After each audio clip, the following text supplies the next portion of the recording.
to share. I forgot to run the Yeah, record, sorry. no problem. I will now start to share my slides, and I encourage you to interrupt, to ask questions, to contribute with examples if you can think of any, and I wish us all a pleasant afternoon. So, diversity and inclusion in organizational. Maybe you share the other screen.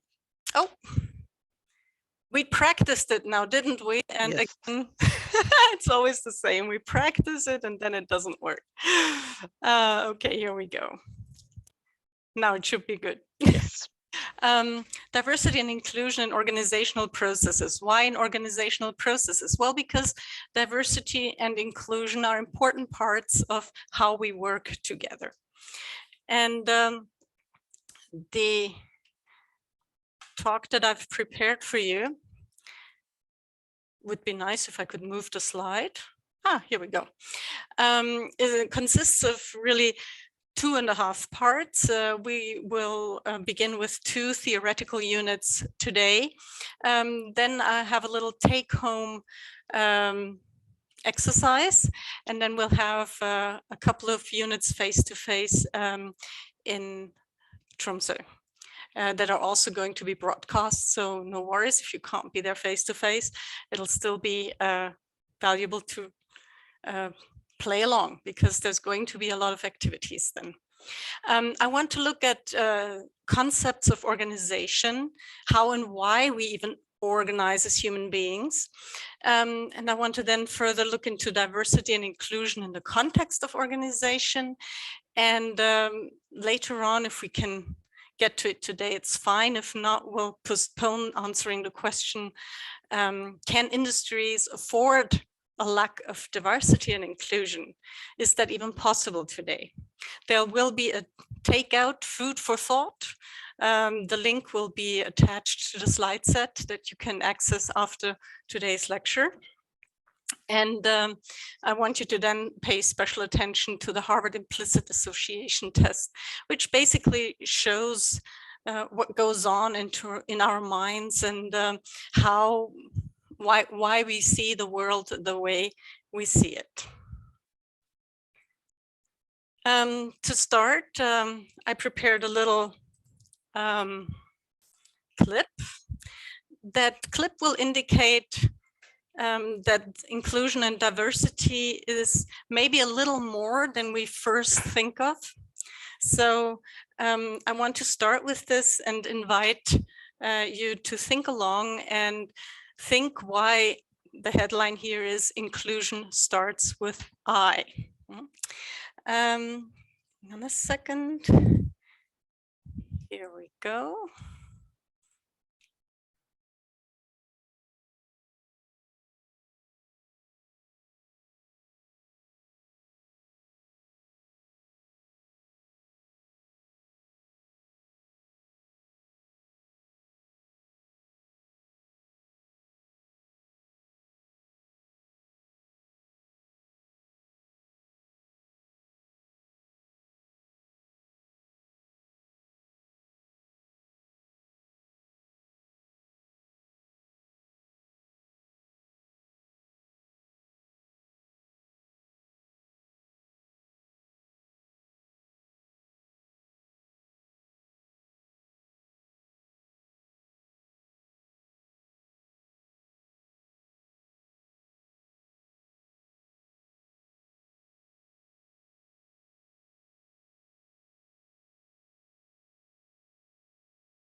Well, yes, inclusion starts with I. When you think of the examples that you just saw for inclusion, was there anything in there that you found surprising?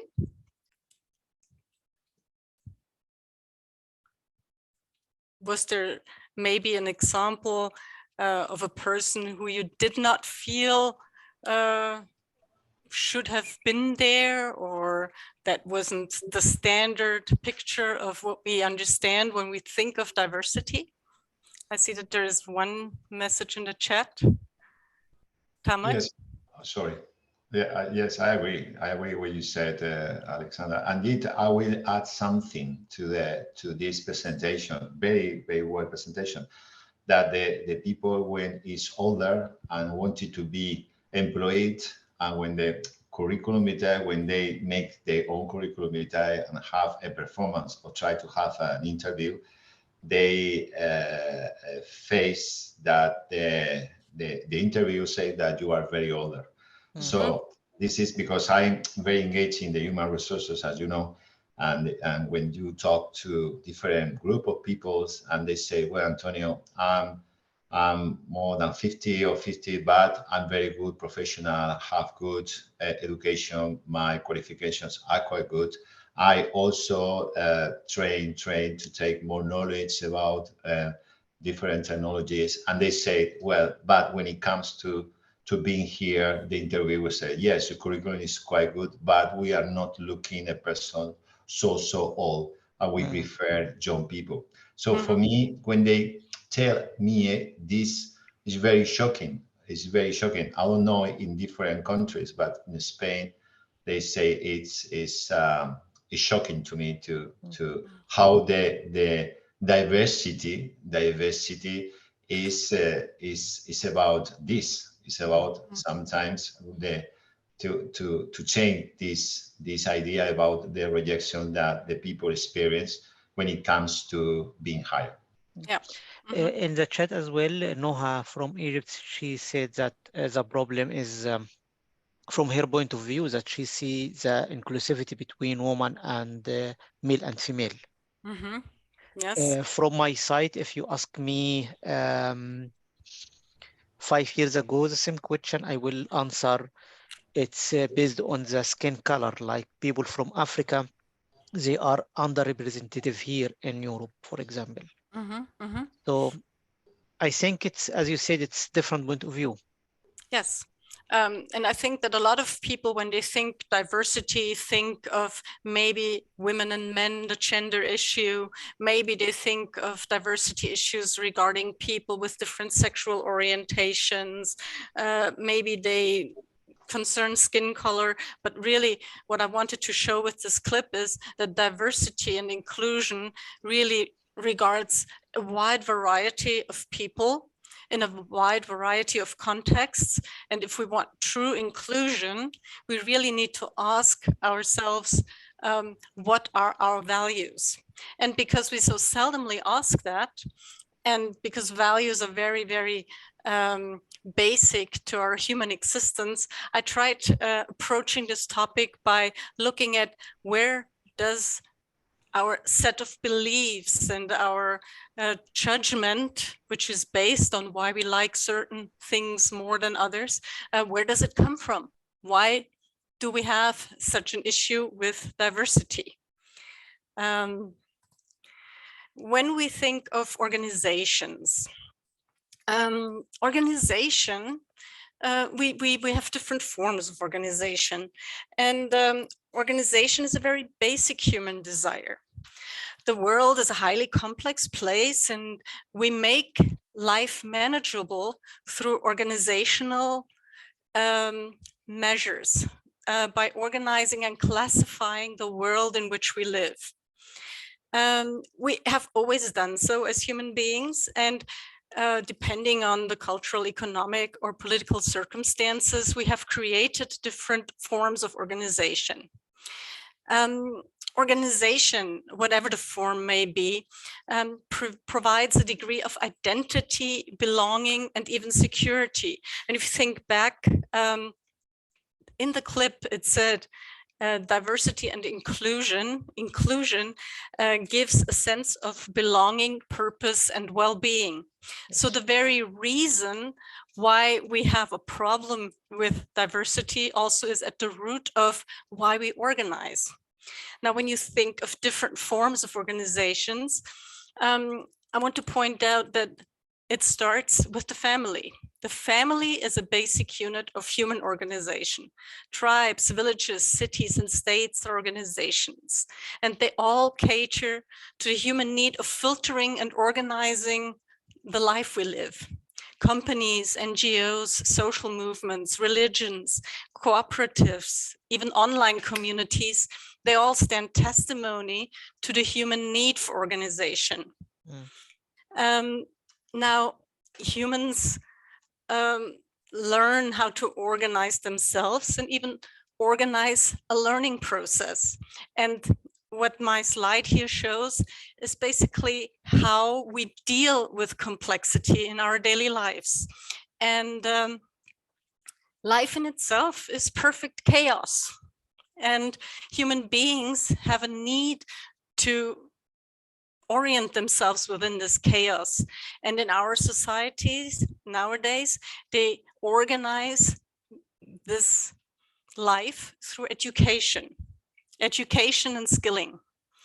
And I want to make a difference between the two, because education and learning is not the same to me as skilling. Skilling is the kind of educational system that we have developed over the last 250 years. The skilling as we know it and what we call education today is really a result of a nation's need for engineers, more or less.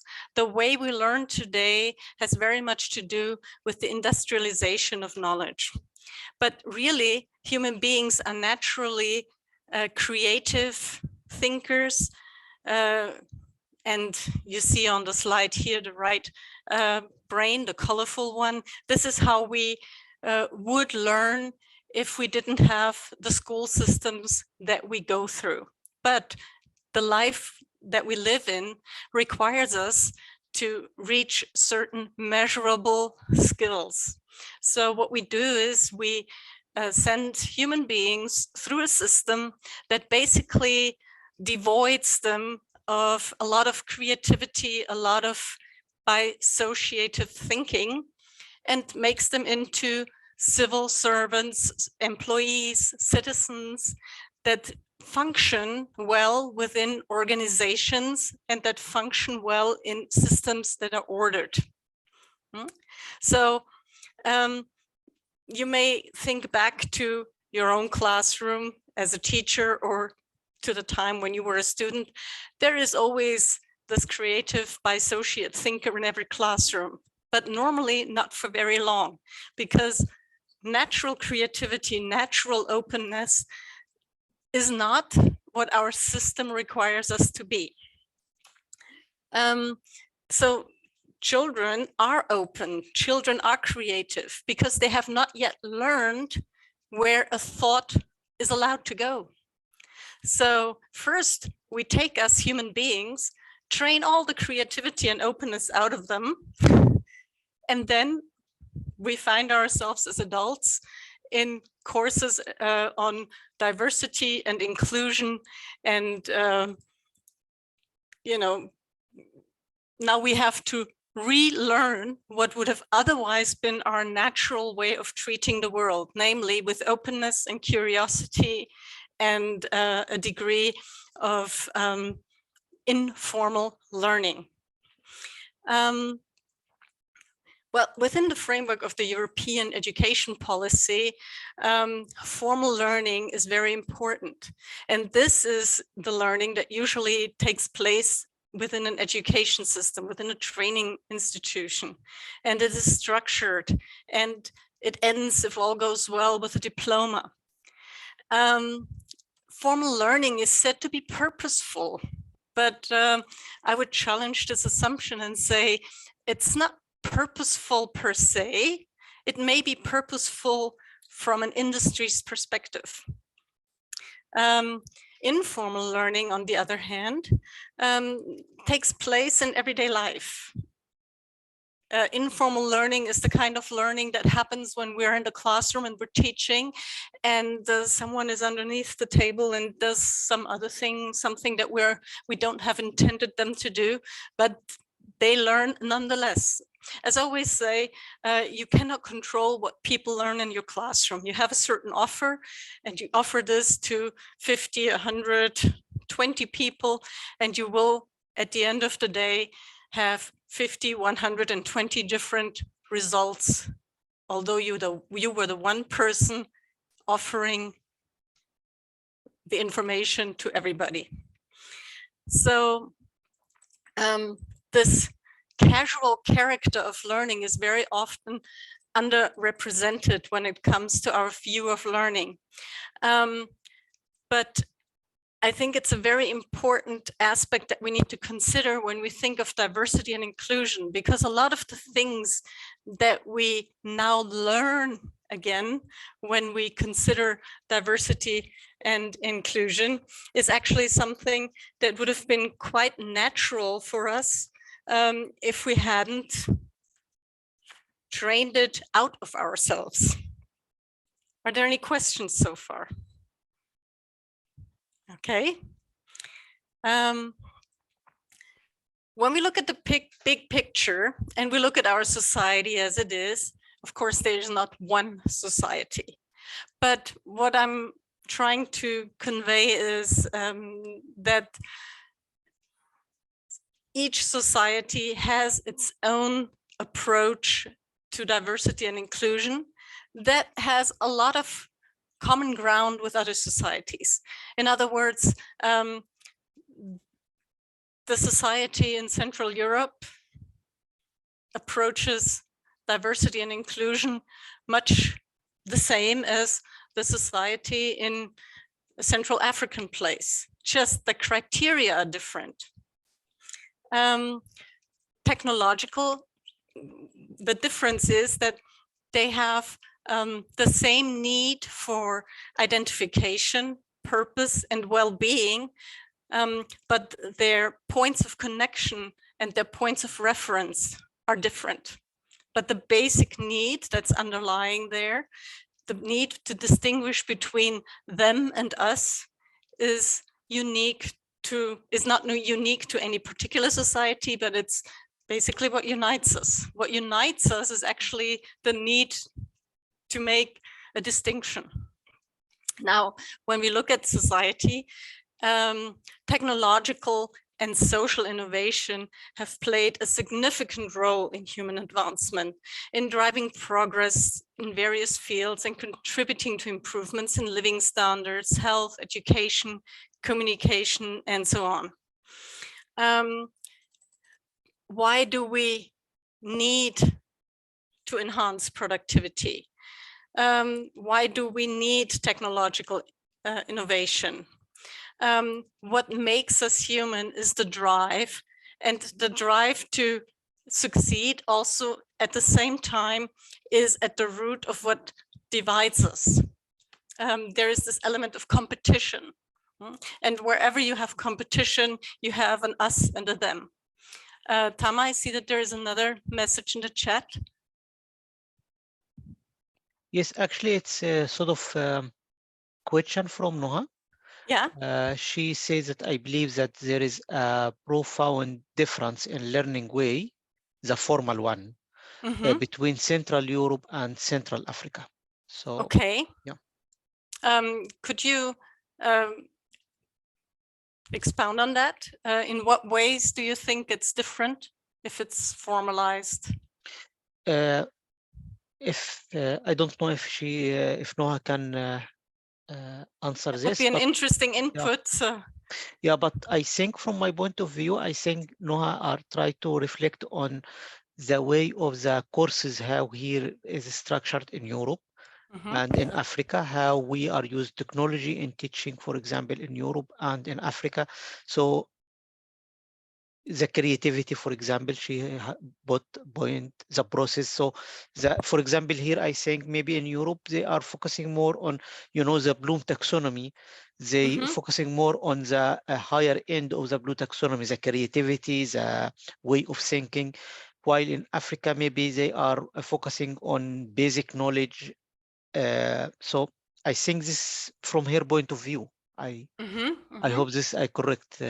Okay, yeah, there is distinct differences even in the Western world. I went to school in Austria, in Germany, in the United States, and in France, and in the South Pacific, and there is different basic approaches. For example, in Austria, formal learning has a lot to do with learning things by heart and spitting out data, whereas in Germany, and that seems to be very close, but in Germany, it's more important to have a reflective element in what you've learned, and you're not so much asked to just regurgitate what the professor said, but you're supposed to understand what was said and add your own input to it. France is a very good example, because in France they also have attached a big importance to the fact that you know things by heart, that you can place certain things in its context. There, the reflective element is somewhat different. So if that was what Noah meant, I know the draft. But formal learning just means that you, in the sense that I wanted to convey that was that we have schools where people go in and they learn from 8 to 3, and then they go out and they live life. So the formal education that we know in the West is almost as if learning is separate from life. Is that clearer? Yeah, for me it's clear. So mainly about the frame itself. The frame itself, yeah, exactly. not what is within the formal learning. Exactly. It can be different from place to place, but in general, here in Europe, for example, we have formal learning with structure, and in Western Africa or in Africa, we have the same structure with the same schools, the same way. So yeah. So, and all this leads to this element of competition, and this element that distinguishes me and from you. There is this element of competition where there is better learners and learners that are not as good, and then you get grades, and you have this element of competition again. And if you think of it, it really is the industrialization of learning. That's why technological innovation gets so much attention, whereas social innovation kind of has a back seat in comparison. Although I would like to argue that you can only have advancement if you look at technological and social innovation as one unit. So this enhancing productivity and this not allowing for differences starts very early on in our education process. We're trained to compete. We're trained to see each other as either beneficial to the system or as non-beneficial to the system.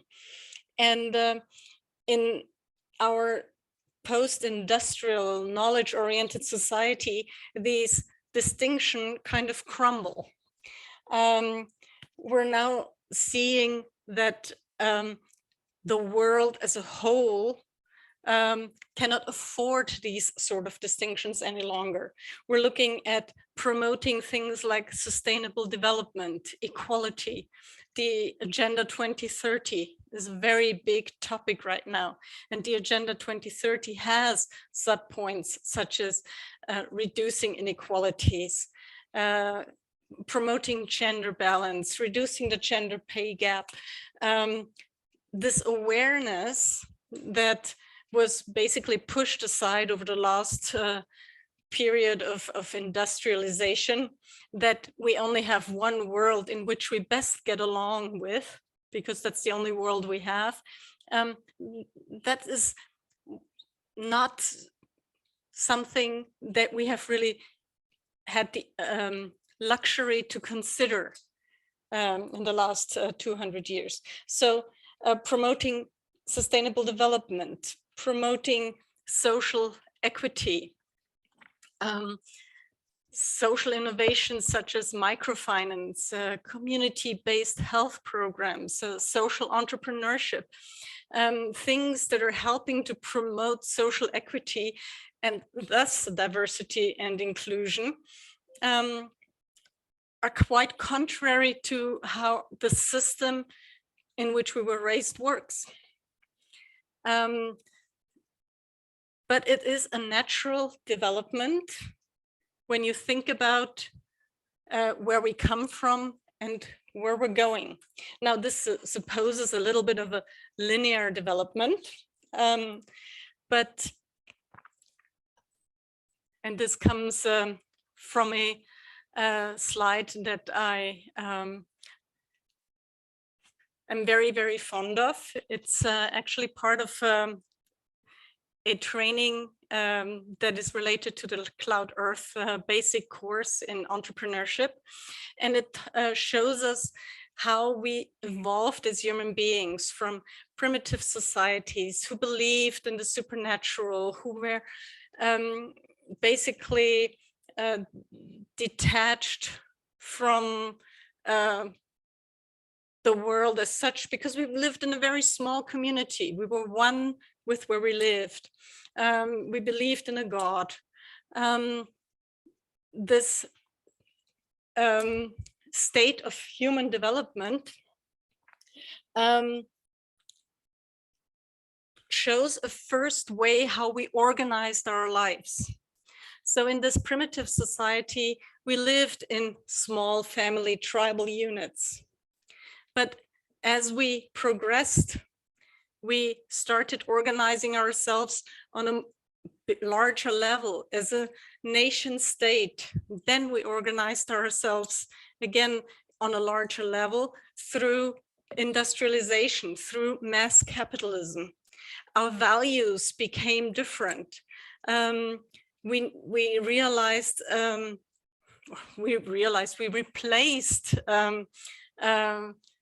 a lot of times we replaced economy with religion, or religion with economy. The all-powerful consumption God was all of a sudden there. We looked at things in a more quantitative way than before.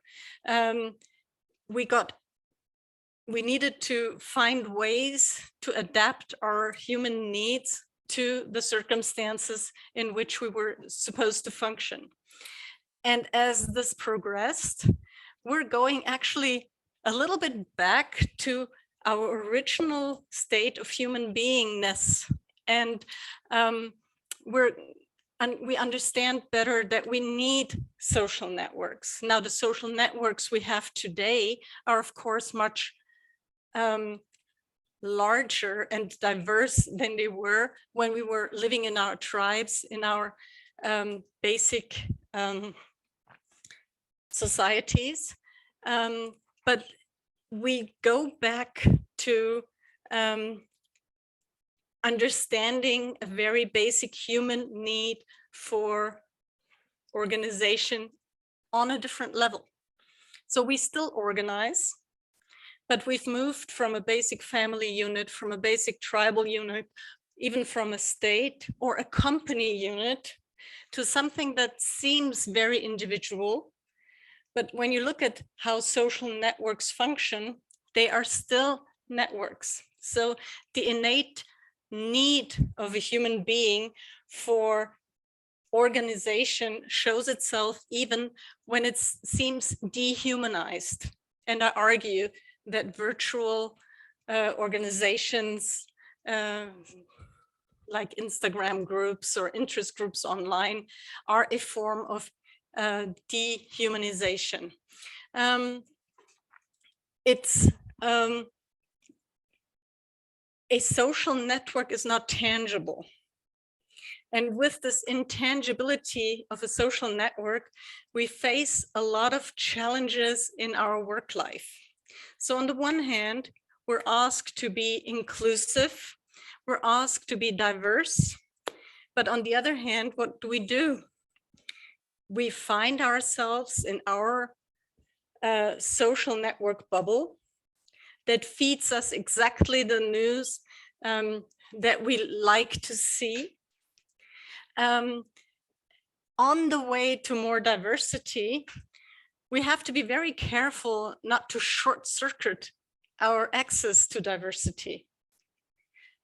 And while people seem to have a very basic need for organization, we are also on the way to using technology and industrial progress in a way that seems to limit us rather than open us up. Now, it's a very common phenomenon that we get fed the news that we already know, the tastes that we already like, the music that we already listen to, because that's the way the algorithms are programmed. But what we can do in a way to take ourselves out of this is reconnect as human beings, make sure that we connect with beings that are not like we are. So if you find yourself in your Facebook group, in your Insta feed, try and click on things that you normally wouldn't like and see what happens. Try to listen to something you normally wouldn't listen to. Try and find out something that you may not have any connection with yet. See what happens when you open yourself up to diverse opinions, to diverse groups. Because it's very nice to say on the one hand side, yes, I'm a very open human being. I'm very inclusive. It doesn't matter to me whether my coworker is white, black, Asian, Christian, Jew, what have you. There's so many differences that you can focus on. But does it really change your point of view in terms of how you live and how society evolves? Because with the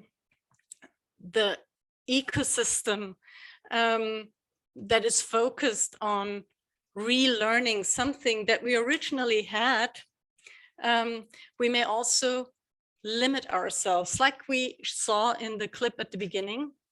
There were a couple of instances where people were shown that we would not have automatically put into the group of people that need inclusion. And I don't know if you remember, there was this one person holding up a sign. It was a white male in his late 40s. He said he would like to be recognized for his accomplishments just like everyone else. Now, when we think of diversity and inclusion, we do not normally think of that person holding up that sign.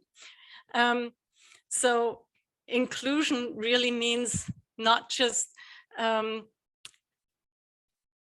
fighting for a certain political agenda, although that is an important part of diversity and inclusion.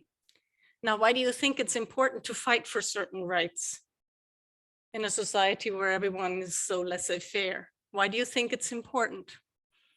Any idea?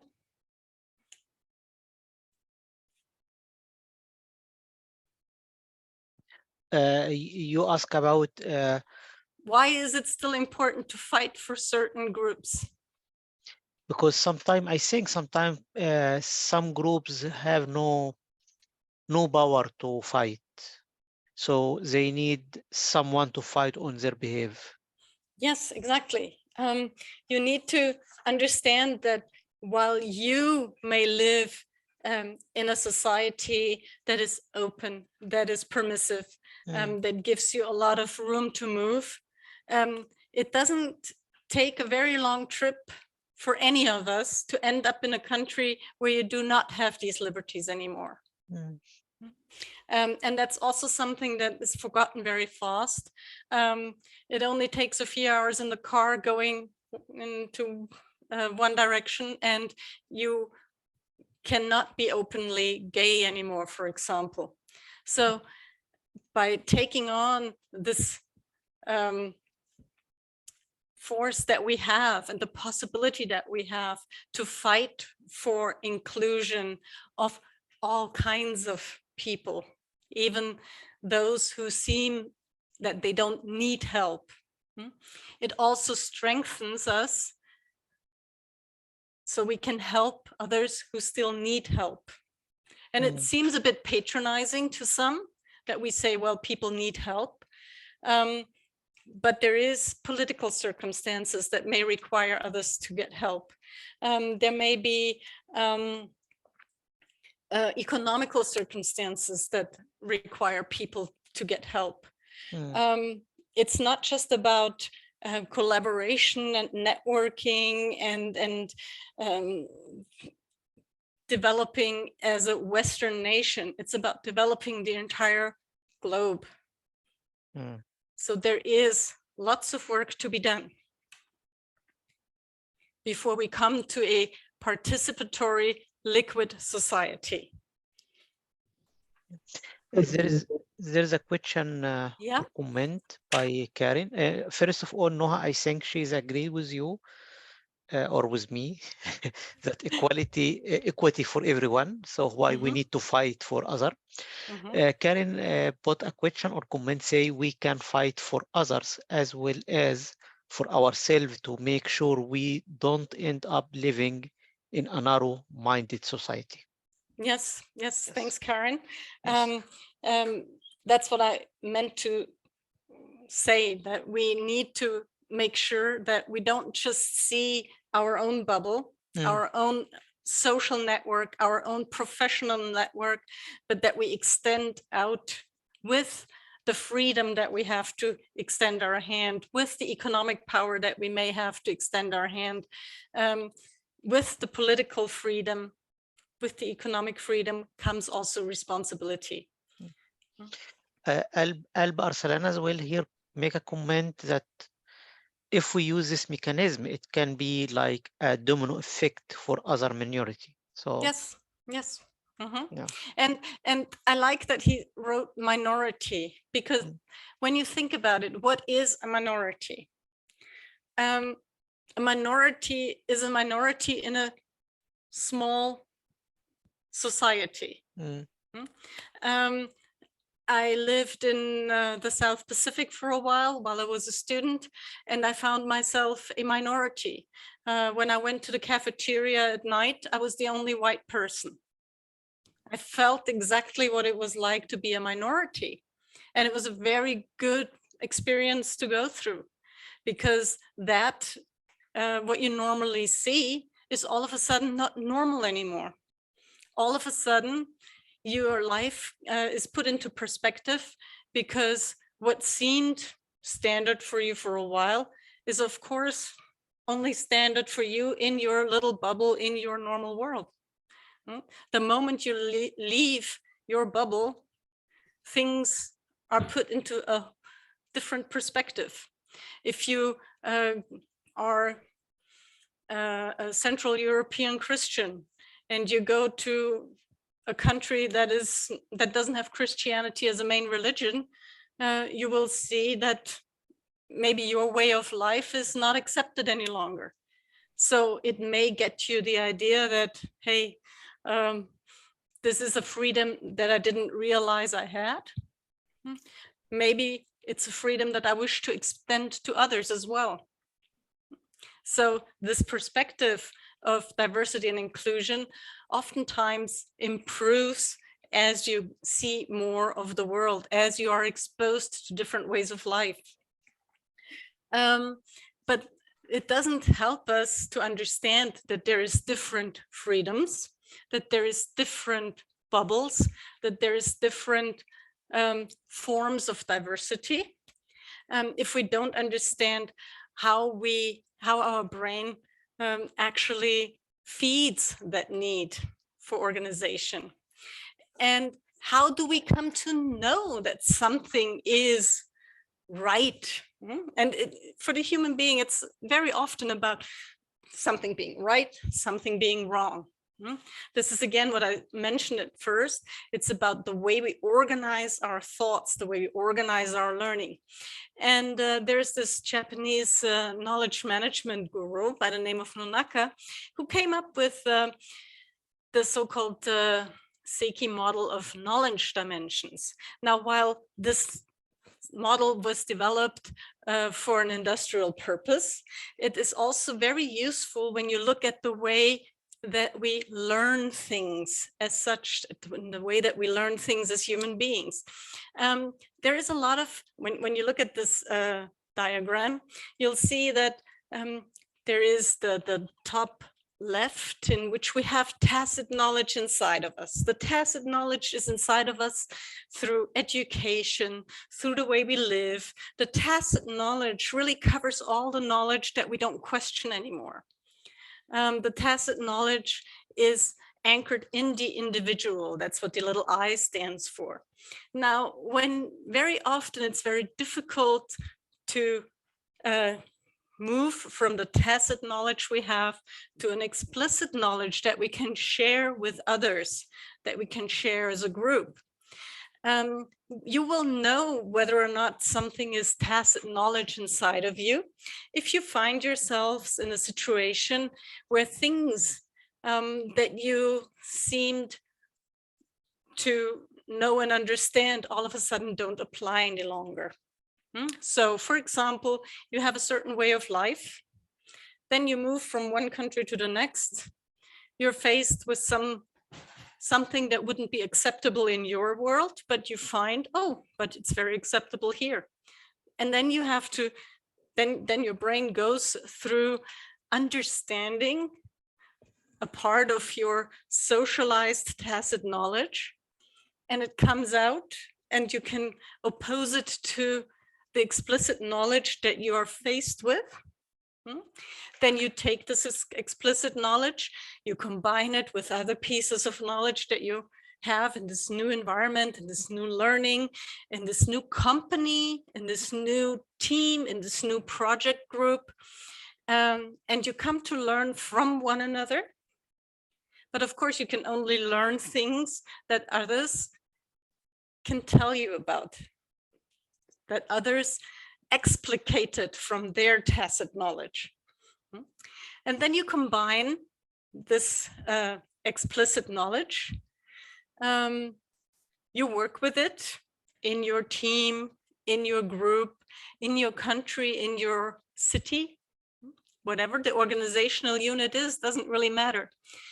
But you will, after a while, not think about this as new anymore. Things will become the so-called new normal. We hear this a lot in the aftermath of COVID. We have the new normal now. But it's a lot like that with other assumptions that we have, that we carry through life. They become internalized, and they become part of the group. They become part of the organization. And when we don't think about anymore what we're doing, that's when it's really deep inside, when then it's socialized, and then the circle begins again.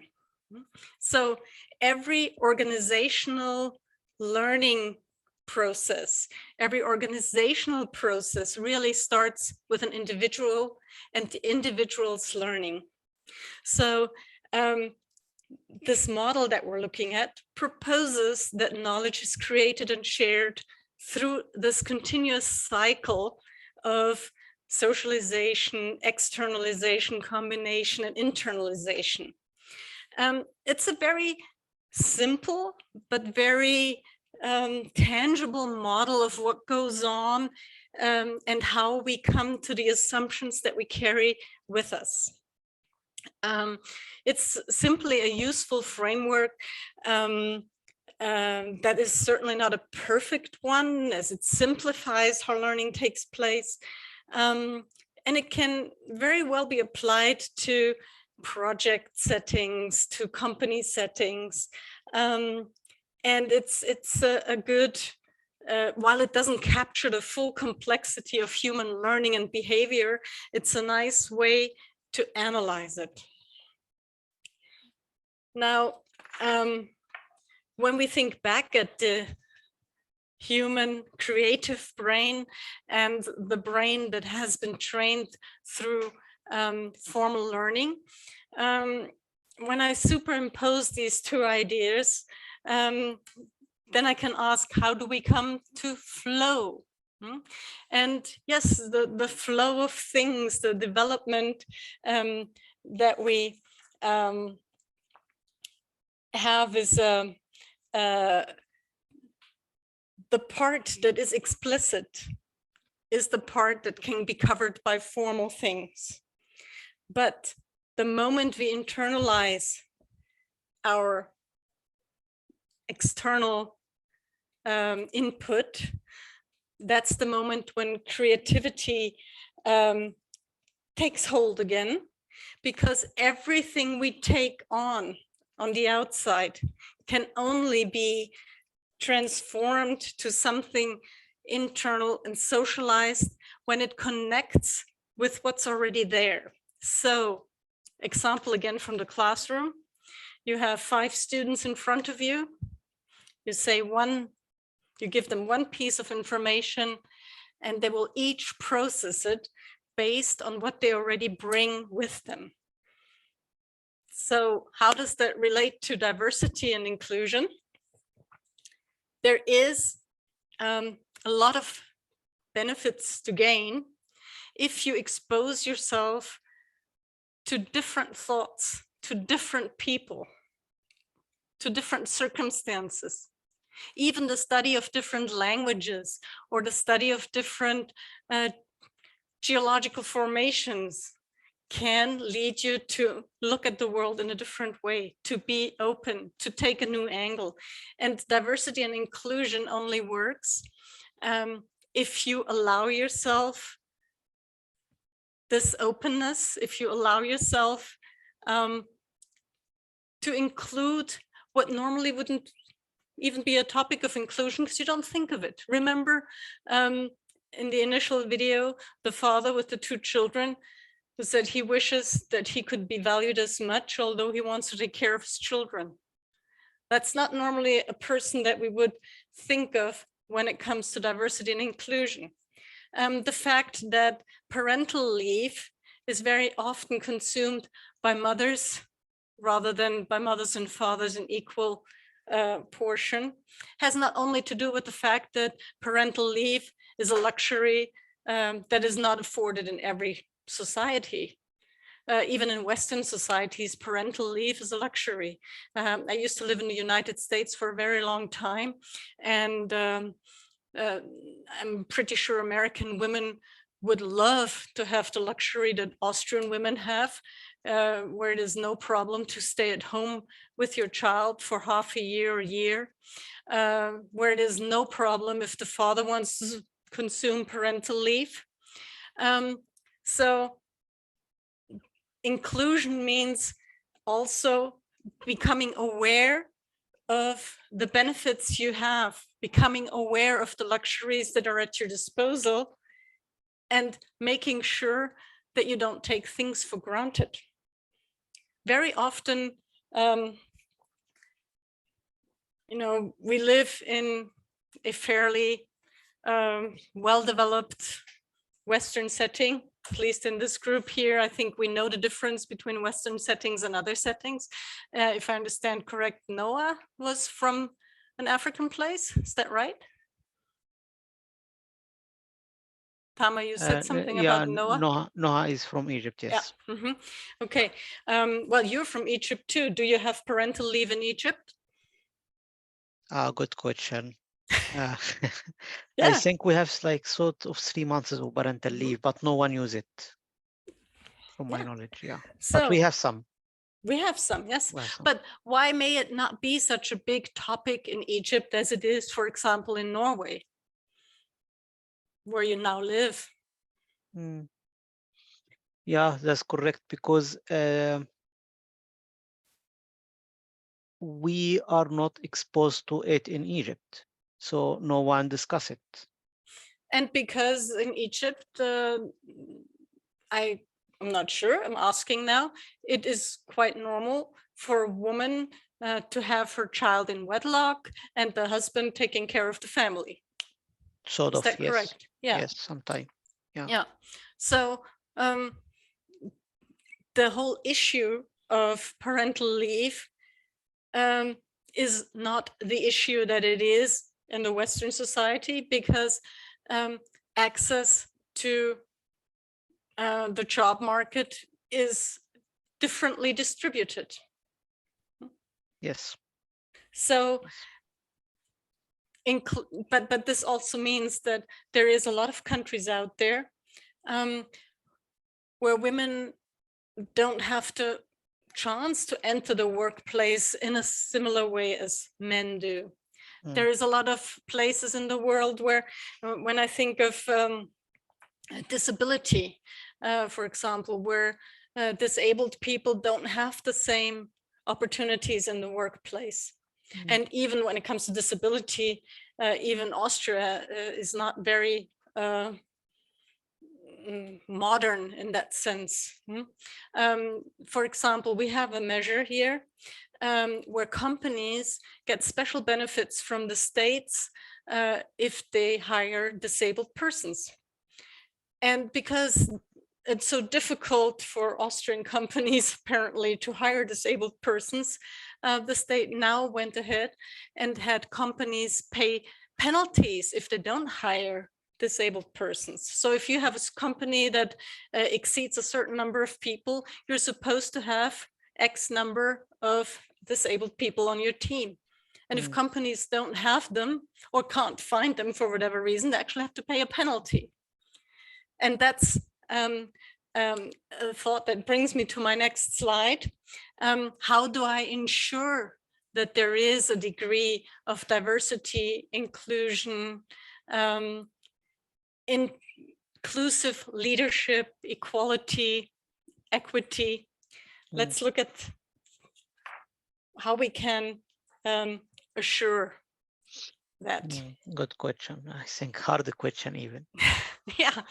Well, when we think of diversity, we very often think of unconscious bias, because diversity to most of us refers to just differences in culture, in ethnicity, in gender, race, age, religion, sexual orientation, physical ability. But it doesn't include the things that we saw at first, namely the standard, normal, average, so-called average people in a society that may also need a degree of inclusion, like that one person who held up the sign saying, I'm single and I wish that people wouldn't assume that I work harder just because I don't have any children to come home to. So while, of course, diversity refers to these known differences and to these accepted differences, we must remember that it also includes more than that.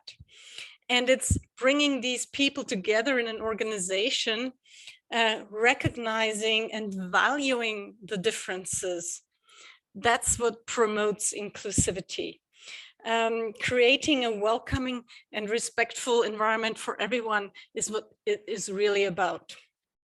So while we're very busy being diverse and being culturally diverse and not having prejudice, very often we forget that it's actually a very simple thing. It's about respecting each other for the human being that we are.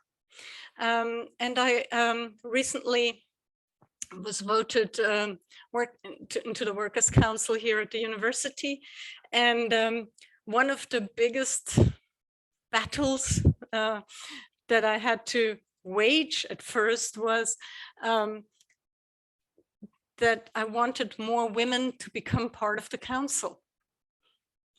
It was a very long-standing tradition that a very small group of people took care of that job.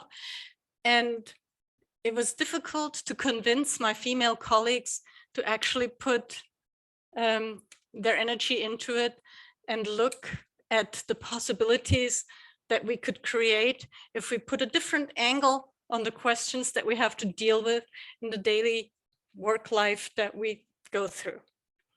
And it's not just about women and men. It's also about different aspects of the organization. How can I ensure that a long-standing professor with a lot of tradition and a lot of academic merit is valued as much as someone who has a lower level position? So it's also about valuing the people in the kind of work they do, because what good would the university professor's job be if he didn't have a team behind him or her that takes care of the infrastructure? If they hadn't had a team behind them that did marketing, so there are actually students at the university to teach. So this understanding for the different parts of the organization and the mutual respect for the work we do with each other and for each other is something that's not very often considered when we talk about diversity. Now, of course, there is diversity and is always in connection with unconscious bias. We have unconscious bias. We have this unintentional, automatic mental process that categorizes people. When I talk about the professor, most of us will see a male professor in their head, which is quite amazing because in the education system, women traditionally are very well represented when it comes to daycare, primary school, maybe even middle school, but it's a little less as you go up in the hierarchy of the educational system. Now, granted, it's getting more equal, but you can see a tendency from primary school to higher education. And it's got something to do with our biases and how we categorize people, how we categorize not just race and gender and age, but how we put value to certain tasks that make our society function. Why are there so few people, why are there so few men in childcare centers? What do you think? Good question. Well, because the unconscious bias is... It's something inside you. I never ask myself this question, but yeah, it's something inside my mind, yes. Yeah, and there is even, it's even worse. Men in childcare positions have the reputation of being aggressors. There's rules that men cannot change diapers.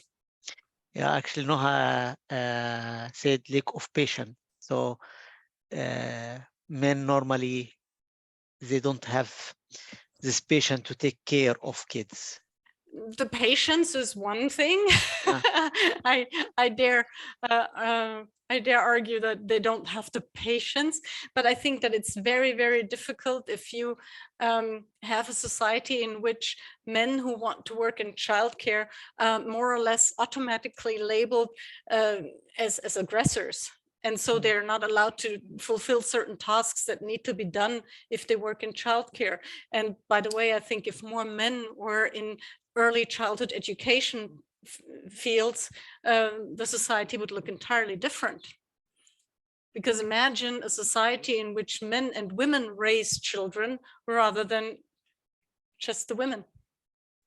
The men have a lot to give as well, but they're not afforded the luxury of choosing childcare because it's socially not valued as much. Now, if you doubt that, think about the well-paid jobs and who has them in society. There is a question by Karen. Yeah.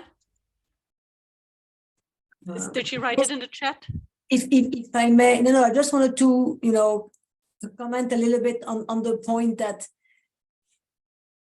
one of the maybe reason there is not enough men in childcare, for generation, the business world was pretty much, occupied by the men, and the woman occupied the childcare. And I'm wondering how much of the woman's even influence, how many women will actually welcome men into the childcare? I never heard that men are more aggressive in childcare than women, but that's beside the point. Mm-hmm. What I'm often seeing is that the woman, for various reasons in every culture, has the dominancy of the house and the family and raising the kids, while the husband is, or the man or whoever is outside. And very often when men want to help in the kitchen, women say, no, thank you. Mm-hmm. So a lot of this has to do with the environment that needs to be improved. And both men and women, could shift. Like you said, it would be nice to shift for one day in any position and give men more opportunity to share the childcare. Actually, a lot of the younger generation does it anyway. I think it's more the older generation. It is taking on. Yes, I agree. And a lot of men now are taking parental leave when the woman has a nice career. So, but that's also still stick to the privileged world. Mm-hmm. Exactly. Yeah. And you're bringing up an important point. A lot of women don't like it when their husband wants to interfere in their tasks. They don't like it when they want to help in the kitchen. So when people say we live in an unequal world and women will not be valued in the business world, I think when women find more value in the business world, I'm guessing they will be less inclined to protect their home territory.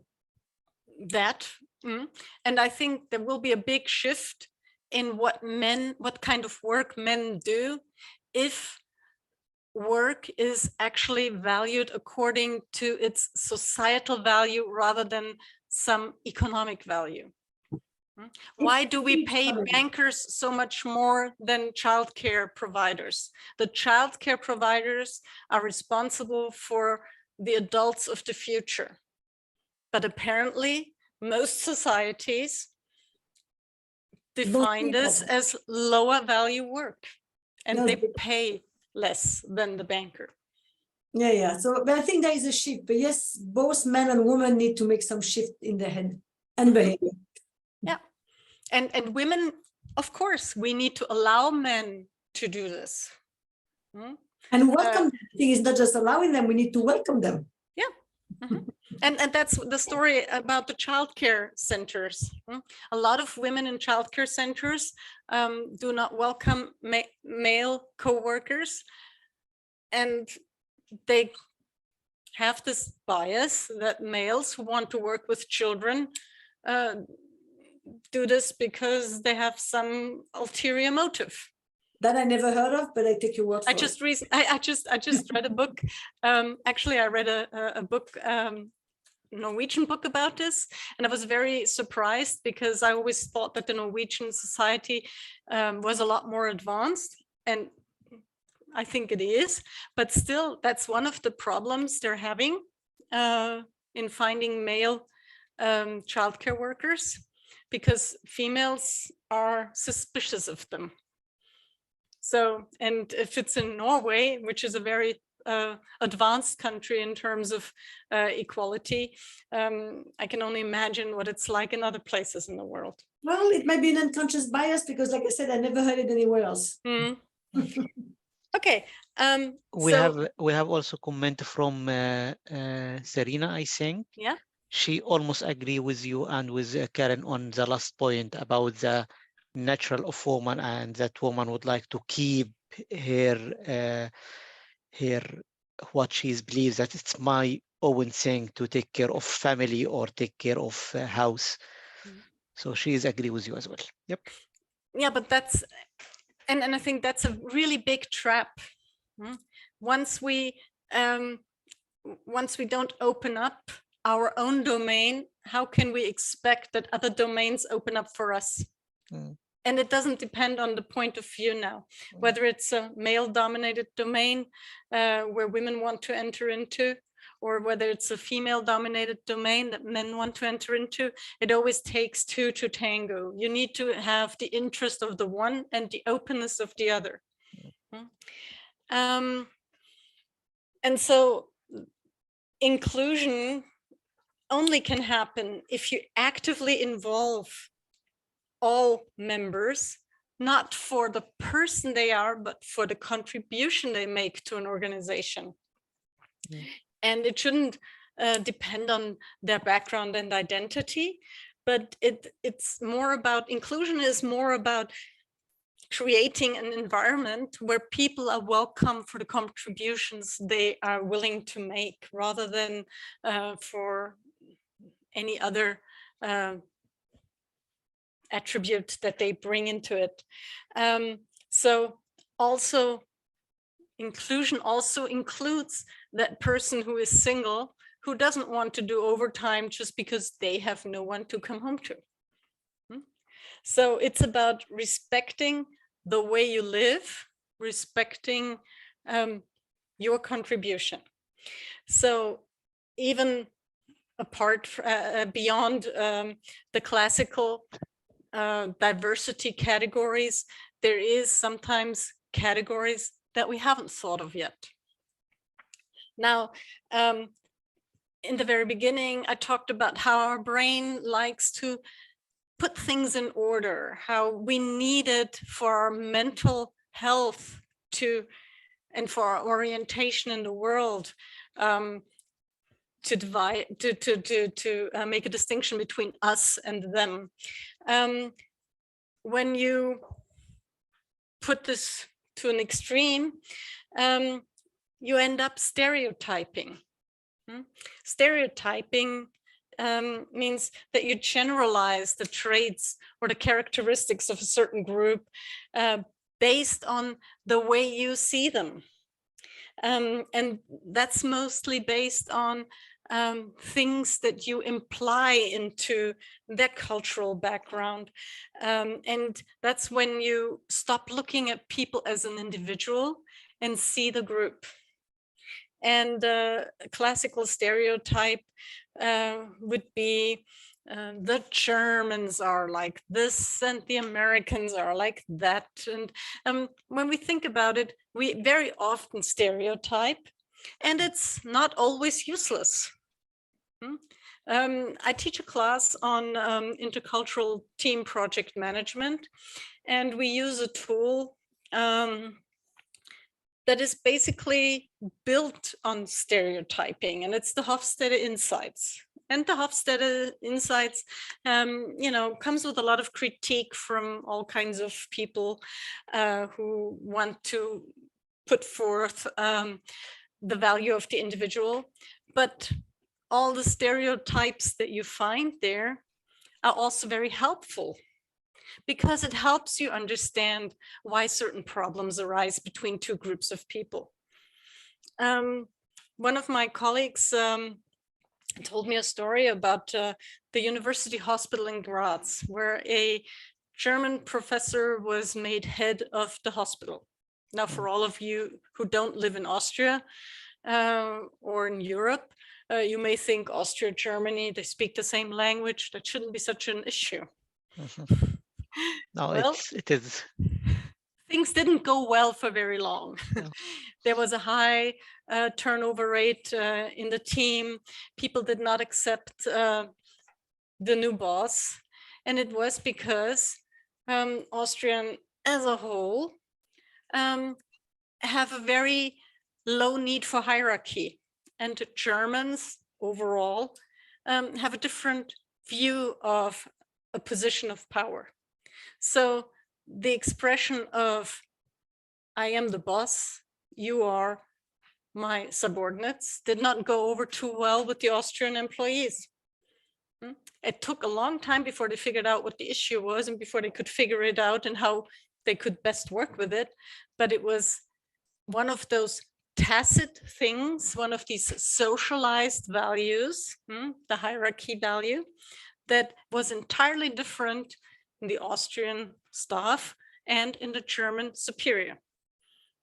So these generalizations, and if the human resource department would have looked at what are some of the issues between Austrians and Germans when they work together, would have helped, because you could have sensitized people for situations. You could have communicated properly about it. So while Hofstede's work is very often criticized for being too unidimensional, it can be very helpful when you want to prevent problems from happening. When you look at, well, what is the background of a person? What is the standard in that society? And while I would consider myself a very open-minded, inclusive human being, I'm very often surprised that some of the things I experience when I go to other countries and talk to other people and see how they do things. And when you think of how do we come to know whether something is right or wrong? We have a lot of things, a lot of knowledge in this tacit dimension that we don't always properly apply to the situations that's on the outside. And that's where the stereotyping comes in. And that's when we recognize something is off, that's when we have to ask the question, how can we include ourselves in a different setting, or how can we include someone from someone else into the setting that we offer? And a lot of times this leads us to the discussion between equality versus and equity. Now, what's the difference between equality and equity? Equality and equity. Seems very interchangeable when you first think about it. Yes, it's the same. Well, it's not exactly the same, because I like to give you the example with the shoes. Equality would be if you gave everyone in here a pair of shoes. Well, we all have a pair of shoes now. We get a new pair of shoes, great. That's equality. But equity, that's equality. Everyone gets the same pair of shoes. Equity means everybody in here gets a pair of shoes that actually fits. So, and feeling, so equity really involves creating fair and just opportunities for all employees. It doesn't mean everyone gets the same, but everyone gets what she or he needs to succeed. So it includes that everyone has access to the resources and support and opportunities for personal advancement. And that's really a key issue in a lot of companies and a lot of organizations. We like to treat people equal, but that's not really always what people need. People need equity rather than equality. Cultural competence is also something that is important when we think of how we work with each other. Cultural competence is not necessarily something that you can easily learn. Everyone in here who's moved between countries knows about cultural competence. We all have, when we come to a new place, this moment where we are totally in love with the new. And all of a sudden we discover what's not great about the place. And then we have the sense of alienation and foreignness. And then if all goes well, we overcome it and we learn how to live and adapt in and thrive in that new environment. But we need cultural competence for that, because also when we move to new places, we need to understand and appreciate how people work together, the rules for the society and the rules of the company that we work in. So it involves not just being aware of what's happening in the new situation, but it also means becoming aware of one's own biases and beliefs. So you can only adapt to a new situation if you yourself are willing to contribute your share. And I think when you think of the political discussion of integration, how to integrate people from other places, that's all good and well, but very rarely does this discussion really include people who are new. So you tend to have these two fronts, the welcoming culture and the culture who is migrating. And the welcoming culture expects the migrating culture to adapt. Yes, fair enough. But it doesn't always provide the necessary resources to adapt. And the resources, I argue, would be information, training, not just facing them with a set of rules. Integration means more than explaining the rules to someone else. And of course, the migrating people also do themselves a favor if they understand that new circumstances require maybe new sets of rules and behaviors from their side. But when we think of the Seki model again, the socializing is a very strong aspect in our human being. There is so much that we have internalized that it is very difficult to become aware of it. So intersectionality recognizes that individuals can experience discrimination, not just because they're a woman, not just because they're Black, not just because they're blind.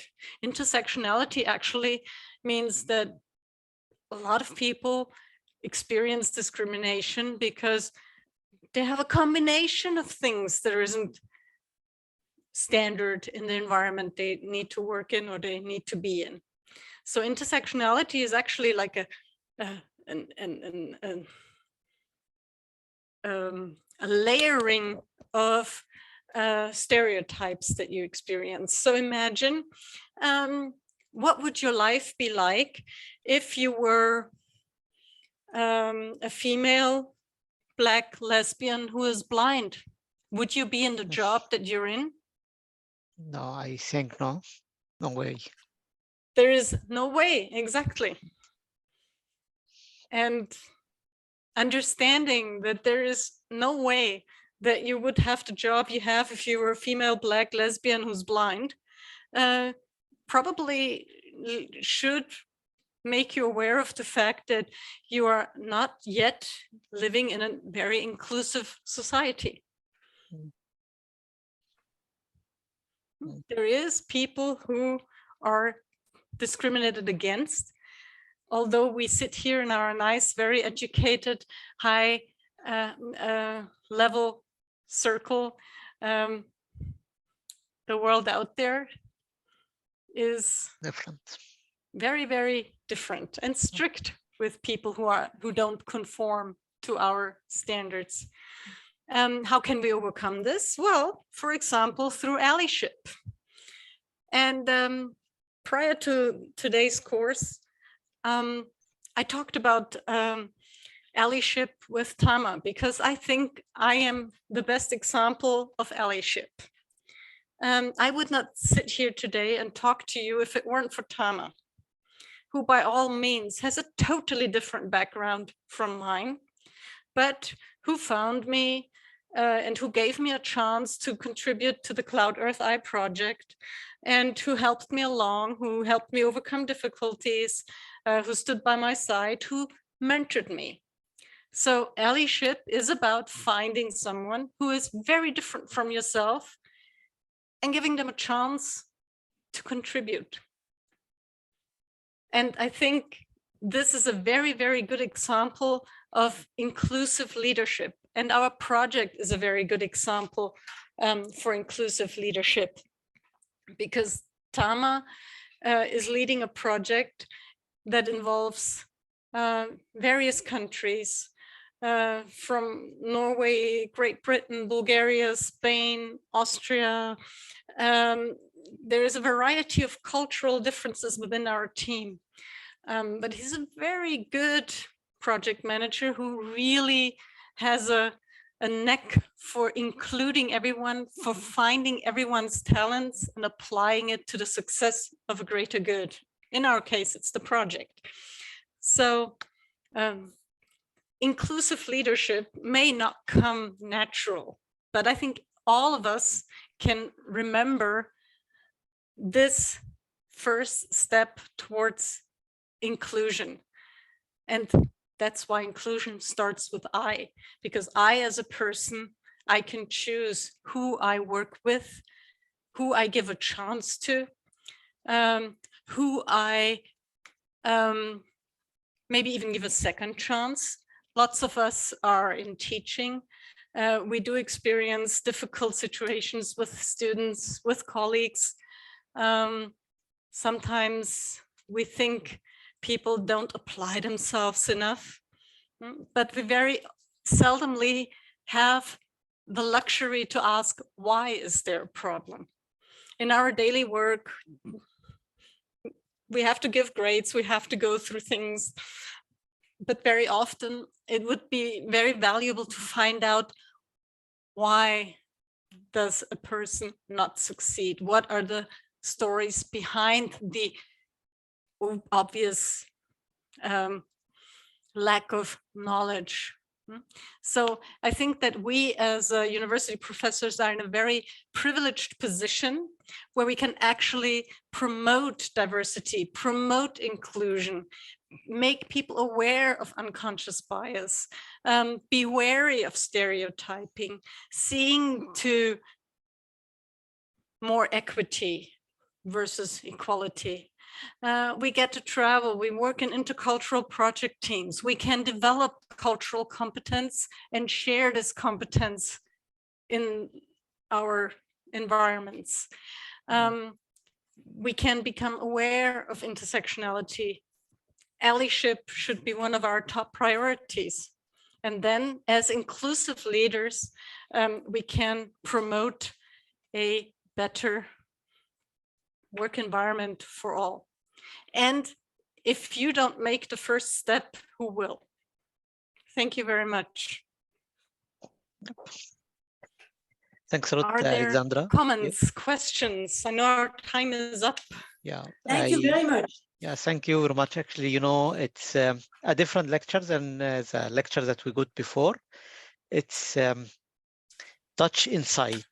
So I think it's very, very interesting. So I hope that we have some question from our audience. Well, it will take a bit too long. Well, feel free, feel free. Well, Yeah, I please. just, if I have 1 minute, one of the idea that you mentioned mentoring. Yes.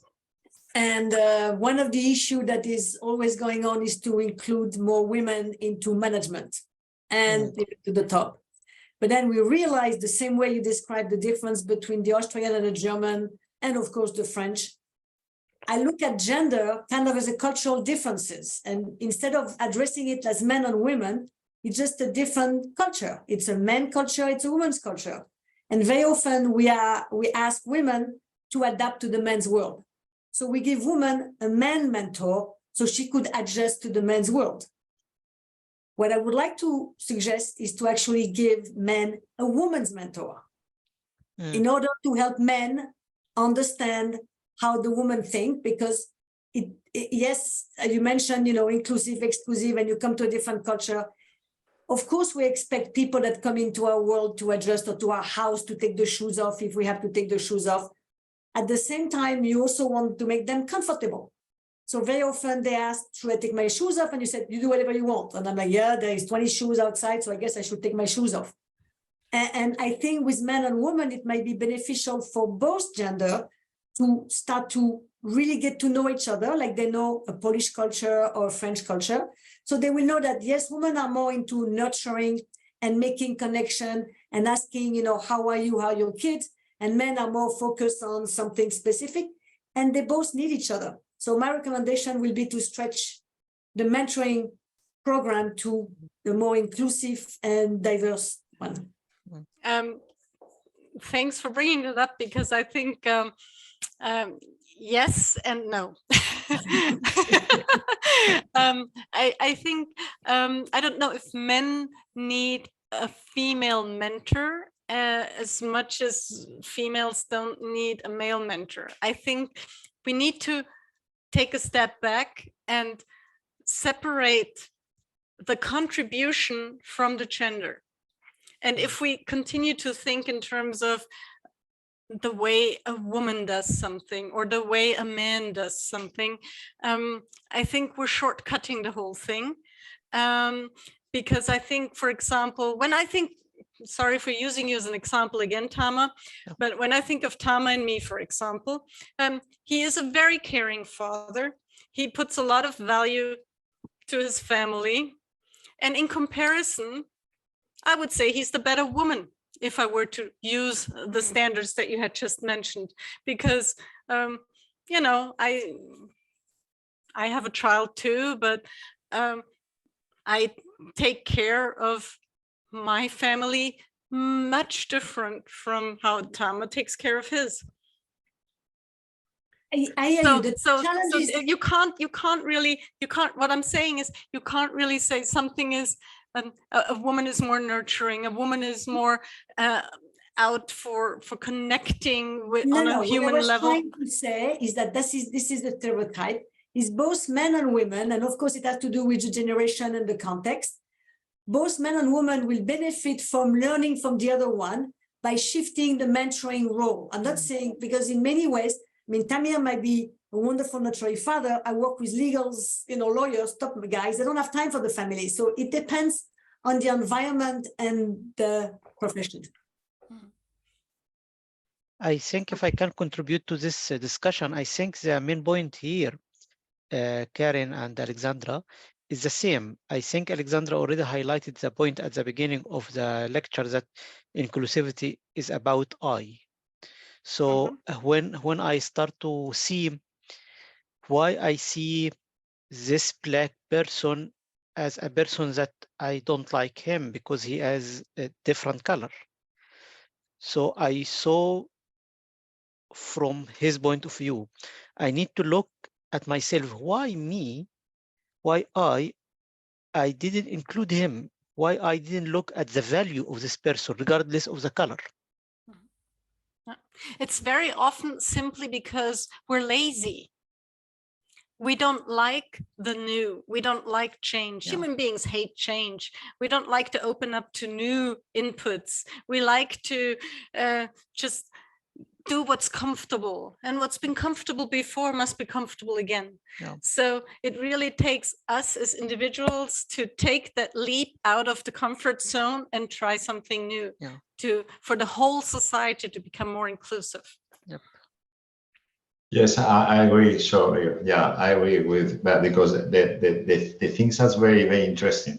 I'd add very, very important is we need to learn to dislearn. So because when you have these sort of things, kind of things about prejudices, stereotypes, or something like that, this is because they are very, very immersed in your veins when you were kids, when we were kids.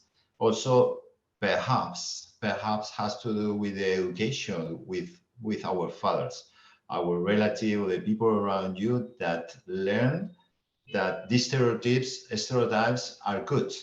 And when the parents learn from show differences instead of being equalities, so you will have a problem in future, because these stereotypes rise and you see the lives as the way you think that the life is real. But when I say we need to dislearn, is we learn to not to learn, to it's like to reformat our program and to learn as the what is real.